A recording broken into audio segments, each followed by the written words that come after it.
My name is Marvin James. I am a sports multimedia journalist. I'm also a sports anchor and a sports executive producer here in the Macon area.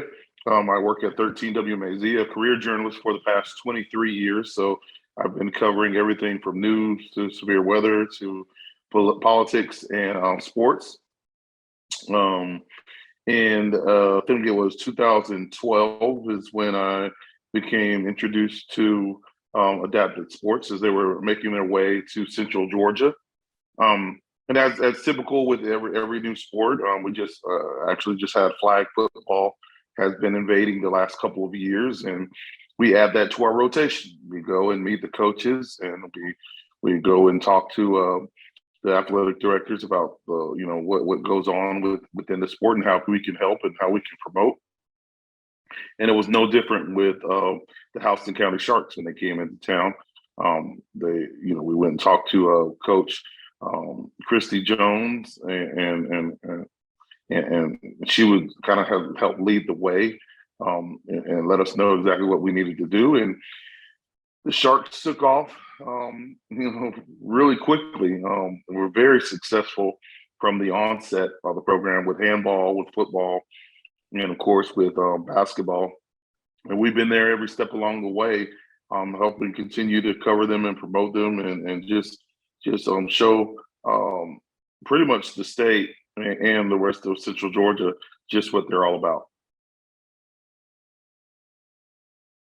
Yeah, I had a couple former players that I've covered that were, that I really saw the change and really saw what that the sports could do for you. You had one gentleman named Jacque Billingsley. He was a Northside football player from right here in Warner Robins. Big time guy. Probably would have had a pretty illustrious football career at the college level, but somehow he had an injury and he had to have the lower left part of his leg amputated.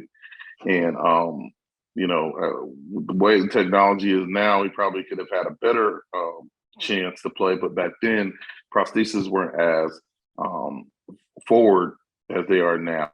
So that opportunity really kind of shrank for him on the high school level.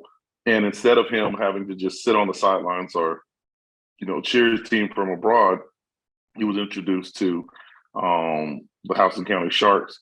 Now here he was a high school sophomore, junior, heading into a senior year, and he was being taught by some young kids in comparison, middle school, ninth grade, and he was learning a whole new skill set, and you could see the fire of competition, return right back to his eyes as he was out there competing, doing what he did best. Now, it wasn't football, but it wasn't football in the sense of him, making tackles, but he was definitely back in his element. And it was just great to see that. And I think that kind of awoke in me because I do get to see it from both sides, but I actually got to see one transfer to the other sporting realm.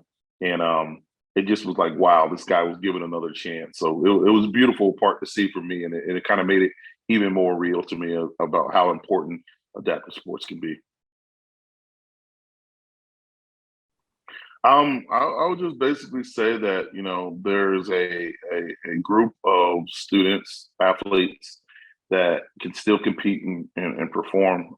They can't necessarily do it in the traditional sense of some of our other student athletes, that can run up and down the court. But if you go to a game, you'll definitely see the energy there and the passion there, and every child, every student, every team, deserves to go through the process of team bonding and being a part of a team and having those kind of relationships and working against goal lines is the running clocks and making baskets and having success and practicing because they do practice. I mean, that's the thing I think that a lot of people don't realize, that they don't just show up on game day. These kids are taught plays and are taught, just scout reports on who the other teams and players are. So it's very much a real sport, a real team, and it's something that helps and benefits these kids. I call them kids because I'm older, nothing discriminatory, but and again, it's just a great opportunity for them because everybody likes to compete, and they can benefit truly from it.